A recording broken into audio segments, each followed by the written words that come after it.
자, 오늘은 잠언 17장 6절에서 10절 말씀을 통해서 하나님께서 주시는 지혜를 우리가 공급받게 되기를 바랍니다. 하나님이 주시는 지혜를 공급받아서 지혜가 충만한 하나님의 일꾼이 되고 또 그 일꾼의 모습으로 하나님께 온전히 영광 돌려드리시는 성도님들이 다 되시기를 주님의 이름으로 축복합니다. 6절 말씀 같이 한번 읽어보겠습니다. 손자는 노인의 면류관이요 아비는 자식의 영안이라. 아멘. 6절 말씀을 보니까 손자는 노인의 면류관이라고 말합니다. 자, 여기 손자라고 번역한 히브리어는 자손이라는 뜻입니다. 그리고 이 단어가 여기는 손자해서 단수로 번역했지만 원어 성경을 보면은 복수형으로 되어 있습니다. 자손들, 많은 후손들을 의미하는 말입니다. 그리고 노인도 우리 개역 개정은 단수로 번역했지만 원어는 노인들로 이렇게 기록하고 있습니다. 그리고 면류관은 영광, 권세, 명예로움을 상징하는 겁니다. 따라서 손자는 노인의 면류관이라고 한 것은 많은 후손들은 노인의 영광이요, 권세요, 명예로움이다, 그렇게 이해를 할 수 있습니다. 왜냐하면 많은 후손은 가문의 번영과 형통과 또 재산의 풍요로움, 또 안정과 보호를 연상하는 것이기 때문에 그렇습니다. 솔로몬 시대만 해도 농경 산업 시대입니다. 그러기에 많은 자녀들이 있는 게 부와 연결되고 있는 그런 입장이죠. 그래서 많은 그런 후손들을 둔 그 노인들, 많은 후손들을 둔 선조들은 참 그 손자들 후손들이 참 영광스럽고 명예롭고 참 권세다, 그런 의미의 말입니다. 그리고 6절 하반절 말씀은 아비는 자식의 영화다라고 말하고 있습니다. 여기 아비라고 번역한 히브리어 의미는 아버지라는 뜻도 있지만 조상들이라는 의미를 가지고 있습니다. 그래서 복수형으로 기록되어 있는데 여기 아버지는 조상들을 의미합니다. 그리고 자식은 앞에 손자라고 번역한 것과 똑같은 단어를 쓰고 있습니다. 그래서 이 복수형이니까 이 자식은 손자, 자손들을 의미한다라고 이해를 하시면 됩니다. 자, 이렇게 볼 때 6절 하반절의 의미는 조상들은 많은 자녀들의, 많은 후손들의 영화다, 그런 의미가 되겠죠. 자, 조상들이 많은 후손들의 영화가 되는 이유를 한번 말씀 가운데 한번 살펴보겠습니다. 우선 시편 127편 3절 말씀 같이 한번 읽어보겠습니다. 보라, 자식들은 여호와의 기업이요 태의 열매는 그의 상급이로다. 아멘. 자, 이 말씀에 의하면 자식들은 여호와의 기업이요, 즉 하나님께서 주시는 기업이고 또 하나님께서 주시는 상급이다라고 말씀하고 있습니다. 따라서 많은 후손들을 두었다는 것은 그 사람이 하나님께서 주시는 복을 받았다는 의미가 되는 것입니다. 그래서 많은 후손들이 있는 조상들, 그들은 이런 의미에서 볼 때 하나님께 복받은 조상들이다라는 의미가 되겠죠. 그래서 6절 하반절에 나오는 아비는 하나님께 주시는 복을 받은 그런 조상들을 의미하는데, 이런 조상들, 하나님께로부터 복을 받은 조상들은 후손들의 영화다, 그런 의미로 기록하고 있습니다. 잠언 17장 6절 말씀은 성도들의 가정이 이런 가정이 되어야 함을 말씀해 주고 있습니다. 즉 성도들의 가정은 하나님께서 주시는 복으로 인하여 부모도 자녀도 서로가 서로에게 영화를 가져다 주는 그런 존재가 되어야 한다는 겁니다. 이렇게 부모가 자녀에게 자랑이요 영화로운 존재가 되고, 자녀가 부모에게 자랑이요 영화로운 존재가 되려면 부모와 자녀가 하나님 앞에 바르게 살아야 합니다. 그래서 하나님께 주시는 복을 누리는 존재가 되어야 부모가 자녀에게, 자녀가 부모에게 영화로운 존재가 되어지는 겁니다. 하나님께 복을 받는 가정을 이루려면 먼저 부모가 하나님 앞에 바로 행해야 합니다. 즉 하나님을 철저히 의지하고 하나님만을 바라고 하나님의 말씀과 뜻에 순종하는 삶을 살아야 합니다. 이런 삶을 살 때 하나님께서 그 가정에 복을 주십니다. 이런 삶을 살 때 하나님께서 태의 열매를 많게 해줍니다. 자녀들이 잘 되게 해주시고 또 자녀들이 하나님을 온전히 의지하고 하나님을 바라는 삶을 살게 됩니다. 부모에게서 배우게 되는 거죠. 그리하여 그 집안이 계속해서 하나님께서 주시는 복을 누리게 되고 또 이로 인하여 자녀는 부모의 면류관이 되고 부모는 자녀의 영화가 되는 것입니다. 사랑하는 성도 여러분, 여러분의 가정이 우리 가정이 이런 가정이 되기를 주님의 이름으로 축복합니다.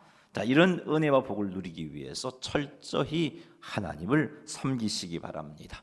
하나님만을 의지하시기 바랍니다. 하나님만을 바라고 하나님만을 의지하십시오. 이렇게 하나님의 인도를 구하고 하나님의 말씀과 인도하심에 온전히 순종하며 살아갈 때 하나님께서 복을 더하심으로 우리의 가정이 부모가 자녀에게, 자녀가 부모에게 면류관이요 영화로운 그런 대상이 되어지는 겁니다.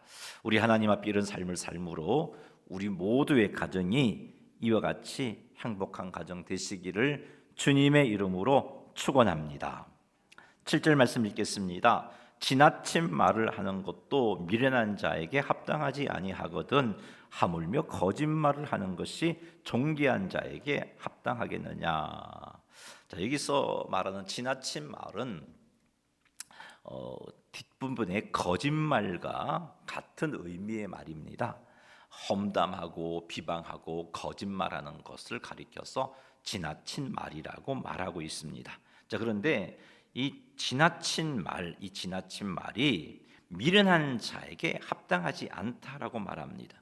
험담하고 비방하고 거짓말하는 것이 미련한 자에게도 합당하지 않는데 어찌 이런 거짓말하는 것이 존귀한 자에게 합당하겠느냐, 그런 의미입니다. 7절에서 존귀한 자는 그 언어가 그 존귀함에 걸맞는 언어가 되어야 한다는 것을 도전해주고 있습니다. 7절에서 미련한 자에 해당하는 히브리어가 가지고 있는 의미는 우둔하고 어리석다, 불경하다, 사악하다, 이런 의미를 가지고 있습니다. 그래서 미련한 자는 하나님께 불순종하고 하나님을 대적하는 삶을 사는 자들을 표현할 때 이 단어를 사용해서 미련한 자들이라고 그렇게 칭하고 있습니다. 자, 이렇게 미련한 자들도 험담하고 비방하고 거짓말하는 것이 합당하지 않다는 거죠. 자, 그렇다면 하나님의 자녀인 성도들에게 이런 말은 결코 어울릴 수 없구나 하는 것을 우리는 7절을 통해서 깨닫습니다. 성도는 하나님의 자녀로서 존귀한 자들입니다. 존귀한 자들인 성도들에게 더더욱 이런 말이 어울리지 않습니다. 그러니 사랑하는 성도 여러분, 우리의 말이 험담, 비방, 거짓말이 되지 않도록 경계합시다. 이런 말은 하나님 앞에 바르게 살지 못하는 자들에게도 합당하지 않는 말이라고 말씀하고 있잖아요. 그러니 하나님의 자녀인 우리들에게 결코 이런 말이 있어서는 안 됩니다. 우리의 말에 이런 것이 있다면 이것이 결코 성도에게 어울리지 않는 것임을 명심하고 우리에게는 이런 말을 하나님 앞에 회개하고 성령 하나님의 도움을 구하며 이런 말을 끊어내시는 여러분 되시기를 주의 이름으로 축복합니다. 그리하여 우리의 말이 우리의 신분과 어울리는 말을 할 수 있게 되기를 주님의 이름으로 축복합니다. 우리의 말이 우리의 신분과 어울리는 말을 하려면 우리의 마음에 하나님의 말씀으로 채워져야 됩니다. 그럴 때 우리의 말이 하나님의 자녀에 걸맞는 합당한 어울리는 말이 나옵니다. 하나님 앞에 감사하는 말도 나올 것이고 사람을 살리고 위로하고 격려하는 말도 나올 것이고 공의를 세우는 말도 나올 것이고 주의 뜻을 전해주는 말도 나올 것입니다. 이런 것들이 성도에게 어울리는 말입니다.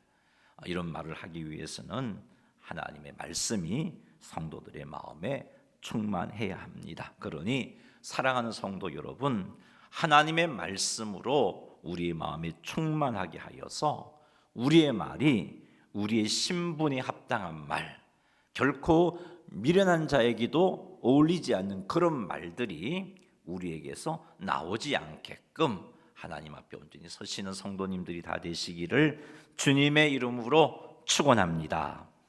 8절 말씀 읽어보겠습니다. 뇌물은 그 임자가 보기에 보석 같은즉 그가 어디로 향하든지 형통하게 하느니라. 아멘.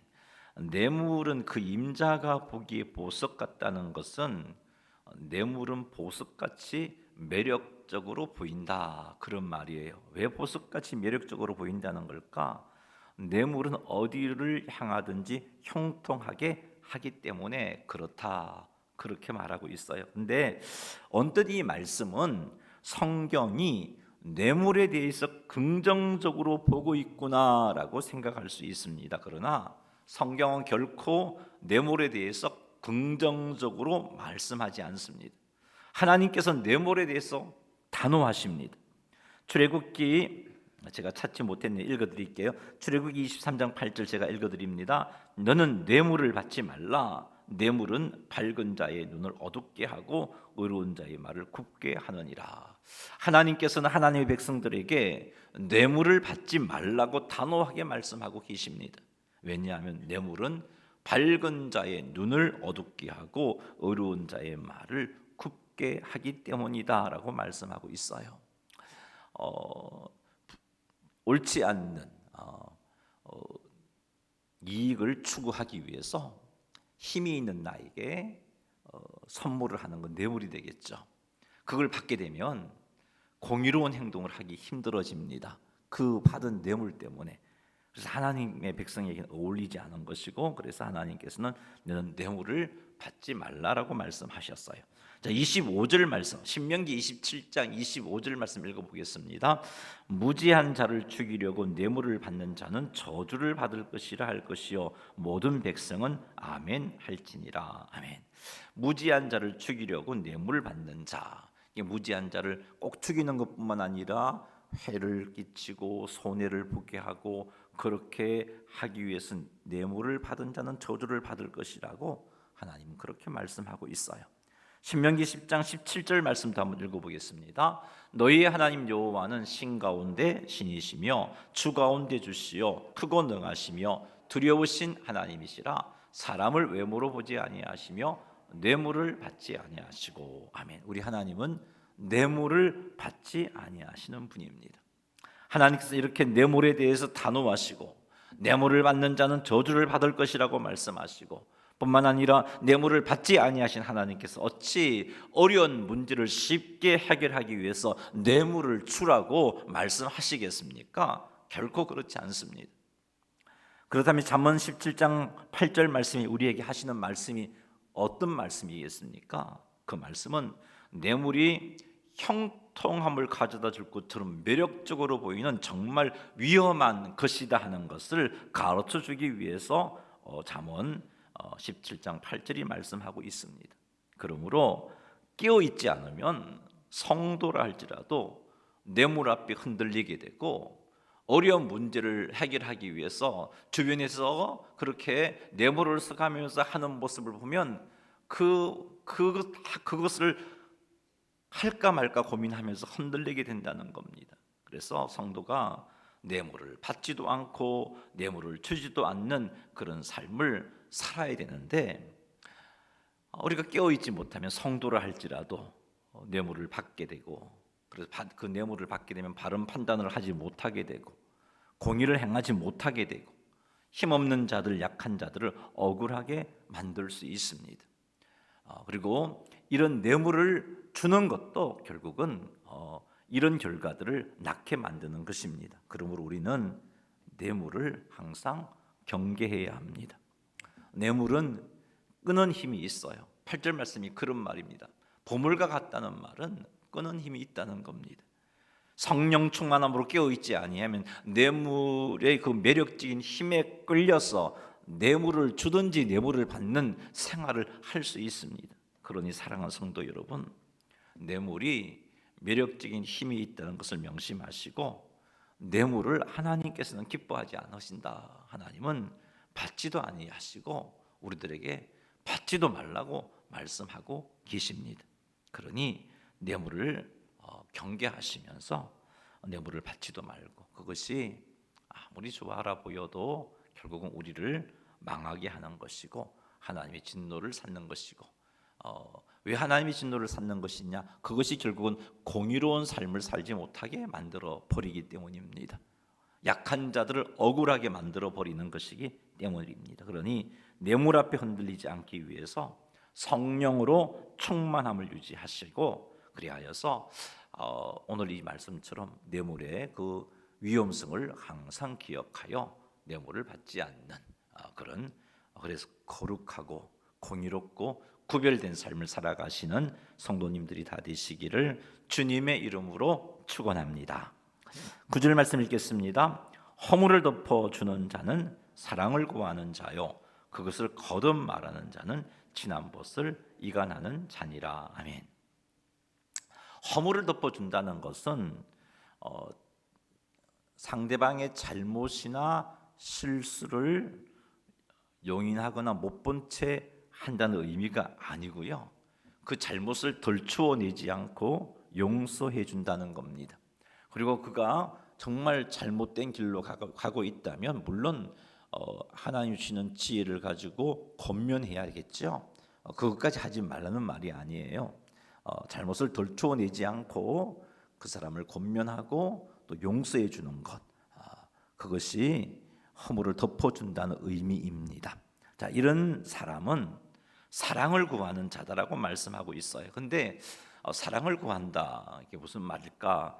구한다에 해당하는 히브리어를 보니까요, 그 어떤 의미가 있냐 하면은 구한다는 뜻도 있지만 소유하다라는 뜻도 있어요. 그래서 여기서 이 문맥에서는 구한다기보다는 소유한다라는 의미로 보는 게 더 자연스러울 것 같습니다.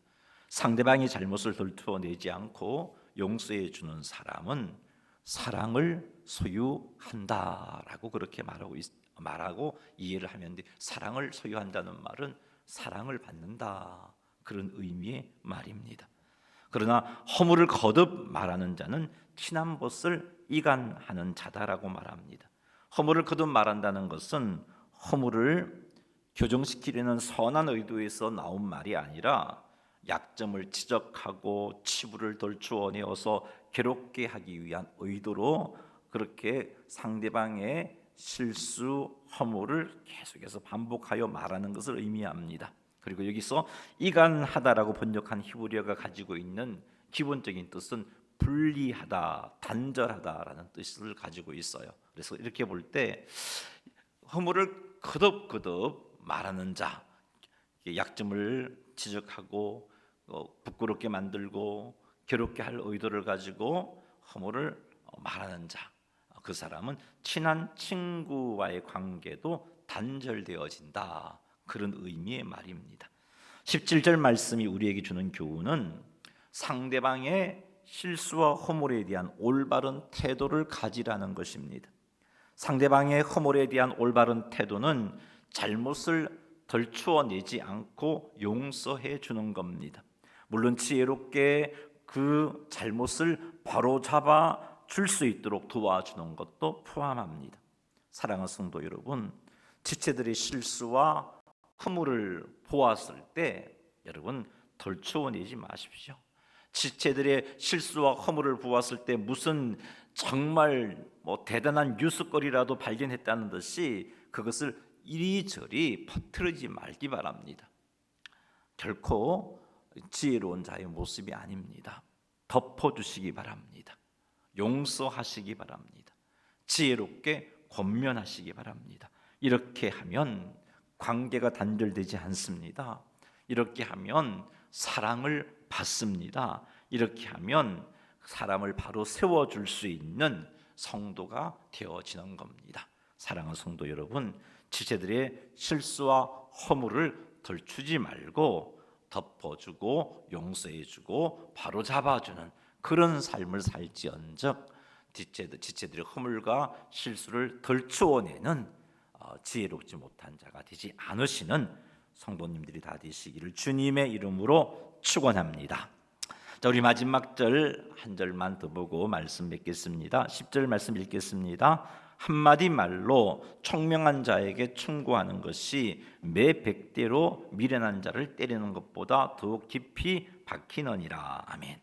한마디 말로 총명한 자에게 충고하는 것이 매 100대로 미련한 자를 때리는 것보다 더욱 깊이 박힌다. 즉 총명한 자는 한마디 충고로 삶을 바르게 세우지만 미련한 자는 매 100대를 맞아도 자신의 잘못을 고치지 못한다. 그런 의미의 말이죠. 자, 이 말씀은 자신의 잘못을 교정하지 못하는 미련한 자와 경계를 잘 받아들이는 총명한 자를 대조하고 있는데 이 대조를 통해서 우리에게 도전하시는 것은 총명한 자가 되라는 겁니다. 미련한 자가 되지 말고 총명한 자가 되라는 겁니다. 총명한 자는 한마디 충고에도 그것을 잘 받아들여서 자신의 잘못을 고치는데 하나님의 자녀들은 총명한 자가 되어야 된다는 겁니다. 결코 미련한 자가 되어서 매를 100대 맞고서도 깨닫지 못하고 여전히 죄 가운데 지내는 미련한 자가 되어서는 안 된다는 것이죠. 성경을 보면은 미련한 자는 이렇게 정리해 볼 수 있습니다. 하나님의 말씀을 떠나 사는 사람이 미련한 사람이고 죄를 심각하게 생각하지 않고 아무렇지도 않게 죄를 짓는 사람이 미련한 자이고 하나님을 경외하지 않는 자가 미련한 자이고 자기 행위가 바른 줄로만 생각하고 남의 조언이나 훈계를 듣지 않는 사람이 미련한 자입니다. 반면에 성경을 보니까 총명한 사람은 하나님의 말씀을 사랑하는 자이고 하나님께 지혜를 구하는 사람이고 하나님을 경외하고 악을 미워하고 선을 행하는 사람이고 자기를 낮추고 하나님을 의지하는 사람입니다. 우리는 이와 같은 총명한 자가 되어야 됩니다. 그래야 하나님 말씀 앞에 우리가 바로 설 수 있습니다. 한마디 충고에도 잘못을 깨닫고 바로 잡을 수 있습니다. 우리에게 있는 미련한 모습들을 끊어내십시오. 하나님의 말씀을 떠나 살고 있는 그런 모습이 있다면 말씀을 가까이 하고 말씀을 따라 사시기 바랍니다. 죄를 심각하게 생각하고 죄를 쉽게 짓지 않는 그런 우리가 되어야 할 것입니다.